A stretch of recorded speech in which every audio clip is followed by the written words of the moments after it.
श्रीमद्भागवत महापुराण द्वादश स्कंध अध्याय 12। श्रीमद्भागवत की संक्षिप्त विषय सूची।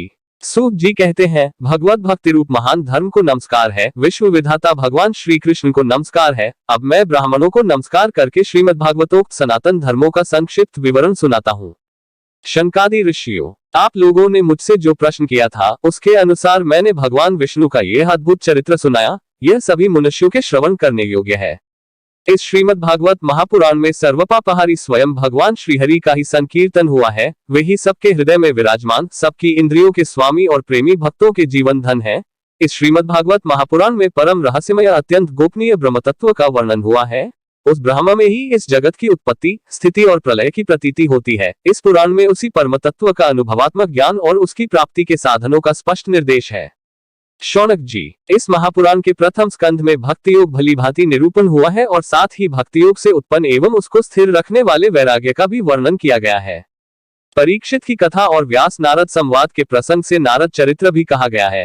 राजर्षि परीक्षित ब्राह्मण का शाप हो जाने पर किस प्रकार गंगा तट पर अनशन व्रत लेकर बैठ गए और ऋषिप्रवर श्री शुकदेव जी के साथ किस प्रकार उनका संवाद प्रारंभ हुआ, यह कथा भी प्रथम स्कंध में ही है। योग धारणा के द्वारा शरीर त्याग की विधि, ब्रह्मा और नारद का संवाद, अवतारों की संक्षिप्त चर्चा तथा महत्त्व आदि के क्रम से प्राकृतिक सृष्टि की उत्पत्ति आदि विषयों का वर्णन द्वितीय स्कंध में हुआ है। तीसरे स्कंध में पहले पहल विदुर जी और उद्धव जी के, तदनंतर विदुर तथा मैत्रेय जी के समागम और संवाद का प्रसंग है। इसके पश्चात पुराण संहिता के विषय में प्रश्न है और फिर प्रलय काल में परमात्मा की प्रकार स्थित रहते हैं। इसका निरूपण है। गुणों के क्षोभ से प्राकृतिक सृष्टि और महत्त्व आदि 7 प्रकृति विकृतियों के द्वारा कार्य सृष्टि का वर्णन है। इसके बाद ब्राह्मण की उत्पत्ति और उसमें विराट पुरुष की स्थिति का स्वरूप समझाया गया है। तदनंतर स्थूल और सूक्ष्म काल का स्वरूप, लोक पद्म की उत्पत्ति, प्रलय समुद्र से पृथ्वी का उद्धार करते समय वराह भगवान के द्वारा हिरण्याक्ष का वध, देवता, पशु, पक्षी और मनुष्यों की सृष्टि एवं रुद्रों की उत्पत्ति का प्रसंग है। इसके पश्चात उस अर्धनारी नर के स्वरूप का विवेचन है, जिससे स्वयंभू मनु और स्त्रियों की अत्यंत उत्तम आद्य प्रकृति शत्रुपा का जन्म हुआ था। कर्दम प्रजापति का चरित्र, उनसे मुनि पत्नियों का जन्म, महात्मा भगवान कपिल का अवतार और फिर कपिल देव तथा उनकी माता देवहूति के संवाद का प्रसंग आता है। चौथे स्कंध में मरीचि आदि 9 प्रजापतियों की उत्पत्ति, दक्षयज्ञ का विध्वंस, राजर्षि ध्रुव एवं पृथु का चरित्र तथा प्राचीन बारही और नारद जी के संवाद का वर्णन है। पांचवें स्कंध में प्रियव्रत का उपाख्यान, नाभि, ऋषभ और भरत के चरित्र, द्वीप, वर्ष, समुद्र, पर्वत और नदियों का वर्णन, ज्योतिष चक्र के विस्तार एवं पाताल तथा नरकों की स्थिति का निरूपण हुआ है। शंकादि ऋषियों, छठे स्कंध में ये विषय आए हैं। प्रचेताओं से दक्ष की उत्पत्ति, दक्ष पुत्रियों की संतान, देवता, असुर, मनुष्य, पशु, पर्वत और पक्षियों का जन्म कर्म, वृत्रासुर की उत्पत्ति और उसकी परम गति। अब 7वें स्कंध के विषय बतलाए जाते हैं। इस स्कंध में मुख्यतः दैत्यराज्य हिरण्यकशिपु और हिरण्याक्ष के जन्म कर्म एवं दैत्य शिरोमणि महात्मा प्रहलाद के उत्कृष्ट चरित्र का निरूपण है। 8वें स्कंध में मनवंतरों की कथा, गजेंद्र मोक्ष, विभिन्न मनवंतरों में होने वाले जगदीश्वर भगवान विष्णु के अवतार कूर्म, मत्स्य, वामन, धन्वंतरी, हयग्रीव आदि, अमृत प्राप्ति के लिए देवताओं और दैत्यों का समुद्र मंथन और देवासुर संग्राम आदि विषयों का वर्णन है। 9वें स्कंध में मुख्यतः राजवंशों का वर्णन है। इक्ष्वाकु के जन्म कर्म, वंश विस्तार, महात्मा सुद्युम्न, इला एवं तारा के उपाख्यान, इन सब का वर्णन किया गया है। सूर्य वंश का वृतांत, शशाद और नृग आदि राजाओं का वर्णन, सुकन्या का चरित्र, शर्याति, खटवांग, माधाता, सौभरी, सगर, बुद्धिमान, कुकुत्स्थ और कौशलेंद्र भगवान राम के सर्वपापहारी चरित्र वर्णन भी इसी स्कंध में है। तदनंतर निमिका, देह त्याग और जनकों की उत्पत्ति का वर्णन है। भृगुवंश शिरोमणि परशुराम का क्षत्रिय संहार, चंद्रवंशी नरपति पुरुरवा, ययाति, नहुष, दुष्यंतनंदन भरत, शांतनु और उनके पुत्र भीष्म आदि की संक्षिप्त कथाएं भी 9वें स्कंध में ही है। सबके अंत में ययाति के बड़े लड़के यदु का वंश विस्तार कहा गया है।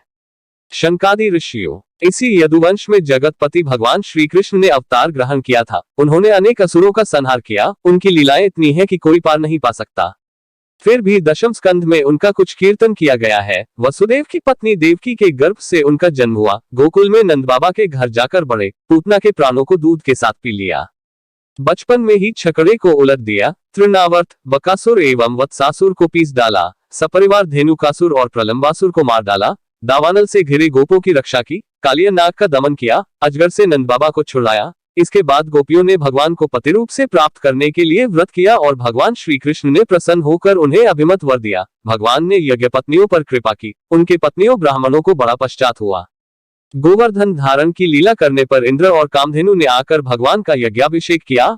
शरद ऋतु की रात्रियों में व्रज सुंदरियों के साथ रास क्रीड़ा की। दुष्ट शंखचूड़, अरिष्ट और केशी के वध की लीला हुई। तदनंतर अक्रूर जी मथुरा से वृंदावन आए और उनके साथ भगवान श्री कृष्ण तथा बलराम जी ने मथुरा के लिए प्रस्थान किया। उस प्रसंग पर व्रजसुंदरियों ने जो विलाप किया था उसका वर्णन है। राम और श्याम ने मथुरा में जाकर वहां की सजावट देखी और कुवलयापीड़ हाथी, मुष्टिक, चाणूर एवं कंस आदि का संहार किया। सांदीपनी गुरु के यहाँ विद्याध्ययन करके उनके मृत पुत्र को लौटा लाए। शनकादि ऋषियों, जिस समय भगवान श्री कृष्ण मथुरा में निवास कर रहे थे उस समय उन्होंने उद्धव और बलराम जी के साथ यदुवंशियों का सब प्रकार से प्रिय और हित किया। जरासंध कई बार बड़ी बड़ी सुनाएं लेकर आया और भगवान ने उनका उद्धार करके पृथ्वी का भार हल्का किया। काल्यावन को मुच्युकुंड से भस्म करा दिया। द्वारकापुरी बसाकर रातों रात सबको वहां पहुंचा दिया। स्वर्ग से कल्पवृक्ष एवं सुधर्मा सभा ले आई। भगवान ने दल के दल शत्रुओं को युद्ध में पराजित करके रुक्मिणी का हरण किया। बानासुर के साथ युद्ध के प्रसंग में महादेव जी पर ऐसा बाण छोड़ा कि वे जनभाई लेने लगे और इधर बानासुर की भुजाएं काट डाली। पाक ज्योतिषपुर के स्वामी भौमासुर को मारकर 16,000 कन्याएं ग्रहण की। शिशुपाल, पौंड्रक, शाल, दुष्ट दंतवक्त्र, शंबरासुर, द्विविध पीठ, मूर्ख, पंचजन आदि दैत्यों के बल पौरुष का वर्णन करके यह बात बतलाई गई कि भगवान ने उन्हें कैसे कैसे मारा। भगवान के चक्र ने काशी को जला दिया और फिर उन्होंने भारतीय युद्ध में पांडवों को निमित्त बनाकर पृथ्वी का बहुत बड़ा भार उतार दिया। शनकादि ऋषियों, 11वें स्कंध में इस बात का वर्णन हुआ है कि भगवान ने ब्राह्मणों के शाप के बहाने किस प्रकार यदुवंश का संहार किया। इस स्कंध में भगवान श्री कृष्ण और उद्धव का संवाद बड़ा ही अद्भुत है। उसमें संपूर्ण आत्मज्ञान और धर्म निर्णय का निरूपण हुआ है और अंत में यह बात बताई गई है कि भगवान श्री कृष्ण ने अपने आत्मयोग के प्रभाव से किस प्रकार मर्त्यलोक का परित्याग किया।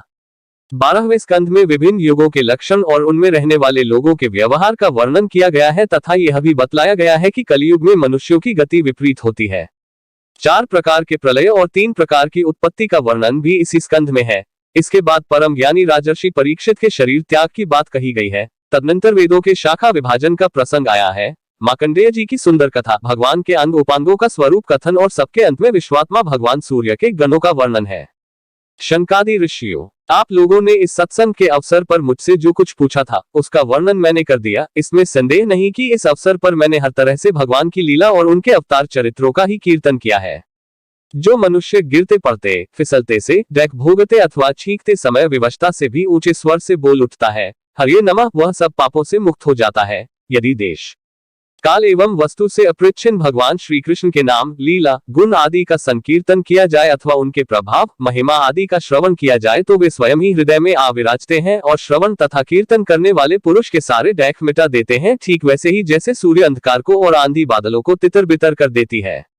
जिस वाणी के द्वारा घट घटवासी अविनाशी भगवान के नाम, लीला, गुण आदि का उच्चारण नहीं होता, वह वाणी भावपूर्ण होने पर भी निरर्थक है, सारहीन है, सुंदर होने पर भी असुंदर है और उत्तमोत्तम विषयों का प्रतिपादन करने वाली होने पर भी असत कथा है। जो वाणी और वचन भगवान के गुणों से परिपूर्ण रहते हैं वे ही परम पावन हैं, वे ही मंगलमय हैं और वे ही परम सत्य हैं। जिस वचन के द्वारा भगवान के परम पवित्र यश का गान होता है वही परम रमणीय, रुचिकर एवं प्रतिक्षण नया नया जान पड़ता है। उससे अनंत काल तक मन को परमानंद की अनुभूति होती रहती है। मनुष्यों का सारा शोक, चाहे वह समुद्र के समान लंबा और गहरा क्यों ना हो, उस वचन के प्रभाव से सदा के लिए सूख जाता है। जिस वाणी से, चाहे वह रस, भाव, अलंकार आदि से युक्त ही क्यों ना हो, जगत को पवित्र करने वाले भगवान श्री कृष्ण के यश का कभी गान नहीं होता। वह तो कौओं के लिए उच्छिष्ट फेंकने के स्थान के समान अत्यंत अपवित्र है। मानसरोवर निवासी हंस अथवा ब्रह्मधाम में विहार करने वाले भगवत चरणारविंदाश्रित परमहंस भक्त उसका कभी सेवन नहीं करते। निर्मल हृदय वाले साधुजन तो वही निवास करते हैं जहाँ भगवान रहते हैं। इसके विपरीत जिसमें सुंदर रचना भी नहीं है, जो व्याकरण आदि की दृष्टि से दूषित शब्दों से युक्त भी है, परंतु जिसके प्रत्येक श्लोक में भगवान के सुयश सूचक नाम जड़े हुए हैं, वह वाणी लोगों के सारे पापों का नाश कर देती है। क्योंकि सत्पुरुष ऐसी ही वाणी का श्रवण, गान और कीर्तन किया करते हैं। वह निर्मल ज्ञान भी, जो मोक्ष की प्राप्ति का साक्षात साधन है, यदि भगवान की भक्ति से रहित हो तो उसकी उतनी शोभा नहीं होती। फिर जो कर्म भगवान को अर्पण नहीं किया गया है वह चाहे कितना ही ऊंचा क्यों ना हो, सर्वदा अमंगल रूप, दैख देने वाला ही है। वह तो शोभन वर्णनीय हो ही कैसे सकता है। वर्णाश्रम के अनुकूल आचरण, तपस्या और अध्ययन आदि के लिए जो बहुत बड़ा परिश्रम किया जाता है उसका फल है केवल यश अथवा लक्ष्मी की प्राप्ति।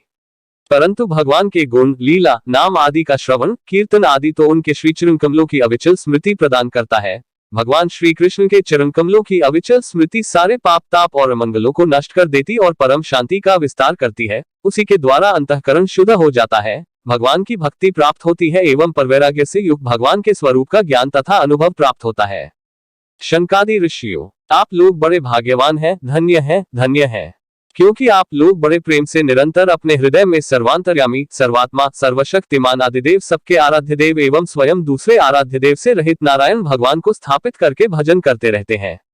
जिस समय राजर्षि परीक्षित अनशन करके बड़े बड़े ऋषियों की भरी सभा में सबके सामने श्री शुकदेव जी महाराज से श्रीमद् भागवत की कथा सुन रहे थे, उस समय वहीं बैठकर मैंने भी उन्हीं परमर्षि के मुख से इस आत्मतत्व का श्रवण किया था। आप लोगों ने उसका स्मरण कराकर मुझ पर बड़ा अनुग्रह किया, मैं इसके लिए आप लोगों का बड़ा ऋणी हूँ। शनकादि ऋषियों, भगवान वासुदेव की एक एक लीला सर्वदा श्रवण कीर्तन करने योग्य है। मैंने इस प्रसंग में उन्हीं की महिमा का वर्णन किया है, जो सारे अशुभ संस्कारों को धो बहाती है। जो मनुष्य एकाग्रचित से एक पहर अथवा एक क्षण ही प्रतिदिन इसका कीर्तन करता है और जो श्रद्धा के साथ इसका श्रवण करता है, वह अवश्य ही शरीर सहित अपने अंतःकरण को पवित्र बना लेता है। जो पुरुष द्वादशी अथवा एकादशी के दिन इसका श्रवण करता है, वह दीर्घायु हो जाता है और जो संयम पूर्वक निराहार रहकर पाठ करता है, उसके पहले के पाप तो नष्ट हो ही जाते हैं, पाप की प्रवृत्ति भी नष्ट हो जाती है। जो मनुष्य इंद्रियों और अंतःकरण को अपने वश में करके उपवास पूर्वक पुष्कर, मथुरा अथवा द्वारका में इस पुराण संहिता का पाठ करता है, वह सारे भयों से मुक्त हो जाता है। जो मनुष्य इसका श्रवण या उच्चारण करता है, उसके कीर्तन से देवता, मुनि, सिद्ध, पितर, मनु और नरपति संतुष्ट होते हैं और उसकी अभिलाषाएं पूर्ण करते हैं। ऋग्वेद, यजुर्वेद और सामवेद के पाठ से ब्राह्मण को मधुकुल्या, घृतकुल्या और पयःकुल्या, मधु, घी एवं दूध की नदियां अर्थात सब प्रकार की सुख समृद्धि की प्राप्ति होती है। वही फल श्रीमद् भागवत के पाठ से भी मिलता है। जो द्विज संयम पूर्वक इस पुराण संहिता का अध्ययन करता है, उसे उसी परम पद की प्राप्ति होती है, जिसका वर्णन स्वयं भगवान ने किया है। इसके अध्ययन से ब्राह्मण को ऋतंभरा प्रज्ञा तत्वज्ञान को प्राप्त कराने वाली बुद्धि की प्राप्ति होती है और क्षत्रिय को समुद्र पर्यंत भूमंडल का राज्य प्राप्त होता है, वैश्य कुबेर का पद प्राप्त करता है और शूद्र सारे पापों से छुटकारा पा जाता है। भगवान ही सबके स्वामी हैं और समूह के समूह कलिमलों को ध्वंस करने वाले हैं। यूं तो उनका वर्णन करने के लिए बहुत से पुराण हैं, परंतु उनमें सर्वत्र और निरंतर भगवान का वर्णन नहीं मिलता।